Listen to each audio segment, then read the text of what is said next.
નમસ્કાર, કેમ છો? સરદાર પટેલ યુનિવર્સિટી સંલગ્ન community radio station radio campus 90.4 FM પરથી હું મેહુલ. આજે છે વિશ્વ માતૃભાષા દિવસ. ગુજરાતી ભાષાનો મહિમા કરવાનો દિવસ. 21મી ફેબ્રુઆરી આંતરરાષ્ટ્રીય માતૃભાષા દિવસ એ વાસ્તવમાં માતૃભાષા માટે આંદોલનનો દિવસ છે, પરંતુ હું તેને ઉજવણીનો દિવસ કહીશ, કારણ કે ભાષા એ અભિવ્યક્તિનું માધ્યમ છે.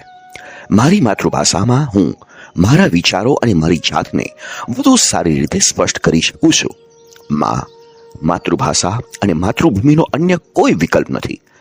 અંગ્રેજી ભાષાને ભાંડવાથી આપણી ભાષા જીવી નહીં જાય, તેના માટે આપને સૌએ સાથે મળીને કામ કરવું પડશે.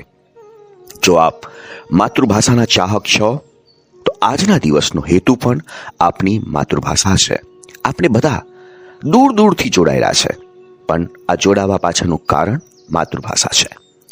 જ્યાં ન પહોંચે રવિ ત્યાં પહોંચે કવિ, પરંતુ જ્યાં ન પહોંચે કવિ ત્યાં પહોંચે ગુજરાતી. અને હા, એટલે જ આજના વિશ્વ માતૃભાષા દિવસ નિમિત્તે આપ સર્વને ખૂબ ખૂબ શુભેચ્છાઓ. આજે આપણે જોઈએ છે કે વાલીઓમાં પોતાના બાળકોને અંગ્રેજી માધ્યમમાં ભણાવવાની હરીફાઈ જાય છે.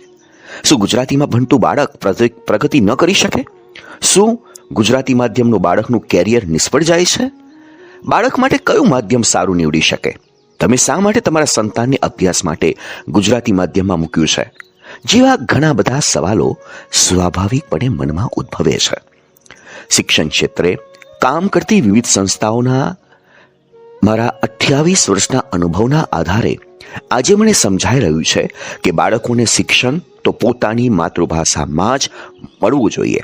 અને આજે હું પણ આ વાતને ફોલો કરી રહ્યો છું. એક ભાઈને મેં પૂછ્યું કે તમારા સંતાનને અંગ્રેજી માધ્યમમાં ભણાવવા પાછળ કોઈ ખાસ પ્રયોજન? તો જવાબ એવો હતો કે હું તો સરકારી પ્રાથમિક શાળામાં ભણ્યો છું, પરંતુ મારા ગ્રુપમાં તમામ લોકોના સંતાનો અંગ્રેજી માધ્યમમાં ભણે છે, એટલે આ નિર્ણય કર્યો. જો સંસ્કૃતિ ટકે તે માટે માતૃભાષામાં શિક્ષણ મળે તે ખૂબ જ જરૂરી છે. મારા સંતાન ઉપર બહારના વાતાવરણની અસર ન થાય તે માટે તેમજ સંસ્કાર ટકાવી રાખવા માટે પરિશ્રમ તો કરવો જ પડે છે, એ પણ વાસ્તવિકતા છે. સંતાનને અંગ્રેજી માધ્યમમાં મૂકીને તો તેનો વિકાસ થાય તે કેટલે અંશે વ્યાજબી વાત છે. અંગ્રેજી માધ્યમમાં ભણાવતા વાલીઓ માટે થોડાક અંશે આ વાત કદાચ સાચી હોય પણ ખરી, પણ મારા એક મિત્રએ પહેલા પોતાના બાળકને અંગ્રેજી મીડિયમમાં મૂક્યો. એ બાળક ભાષા શીખવામાં ખૂબ જ મુશ્કેલી અનુભવતો. પછી એ મિત્રને સમજાવ્યો અને પછી તે તેના બાળકને ગુજરાતી મીડિયમમાં ભણવા મૂક્યો. આજે તે બાળક ખૂબ જ સારું પરિણામ લાવે છે.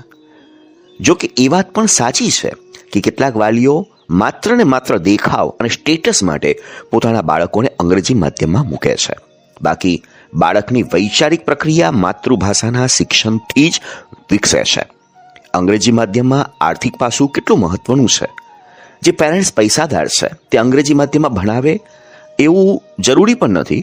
મારો એક મિત્ર કે જે સામાન્ય કુટુંબમાંથી આવે છે, છતાં પણ તે પોતાના સંતાનને અંગ્રેજી માધ્યમમાં ભણાવે છે. બસ અંગ્રેજી માધ્યમમાં ભણાવીએ તો નોકરી સહેલાઈથી મળી જશે એવી આશા સાથે તેઓ આમ કરે છે. દેખાદેખી એક ખૂબ જ મહત્વનું પરિબળ છે. બેટા, જલ્દીથી વોકઅપ થઈ જા, બ્રેકફાસ્ટ કરીને લર્ન કરવા માંડ. યસ્ટરડેથી તારી એક્ઝામ સ્ટાર્ટ થાય છે. જો તું લર્ન નહીં કરે તો બેક થઈ જઈશ અને તારા ફ્રેન્ડ્સ ફોરવર્ડ થઈ જશે. તો ફાસ્ટ બાથ લઈ ફ્રેશ થઈ જા. જો તો મેં તારા માટે હોટ થેપલા બનાવ્યા છે અને તારી ચા પણ કોલ્ડ થઈ રહી છે. અહીં એક મમ્મી તેના અંગ્રેજી માધ્યમમાં ભણતા બાળકને ખૂબ જ સારી રીતે વાત કરે છે, પણ આમાં ભાષાનું શું? શું આ ભાષા ગુજરાતની વાઇબ્રન્ટ ભાષા છે? જે હોય તે.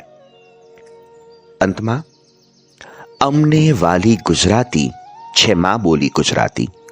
અમને વાલી ગુજરાતી હેમચંદ્રની ગુજરાતી, નરસિંહ મીરાની ગુજરાતી, વીર નર્મદની ગુજરાતી, ગાંધી ગ્રાની ગુજરાતી, સૌ કોઈની ગુજરાતી. ધન્ય ધન્ય છે ગુજરાતી. સમજીએ સૌ ગુજરાતી, બોલીએ સૌ ગુજરાતી, વાંચીએ સૌ ગુજરાતી, લખીએ સૌ ગુજરાતી. છે માં બોલી ગુજરાતી, અમને વાલી ગુજરાતી. માં બોલી ગુજરાતી. ગિરીશ પરીત, કેલિફોર્નિયામાં વસતા એક લેખકના આ વિચારો આપણે સાંભળી રહ્યા છે. તો મિત્રો, આ સફરને અહીંયા વિરામ આપીએ છે. પુનઃ મળીશું તેવા વિશ્વાસ સાથે. જય હિન્દ, જય જય ગરવી ગુજરાત.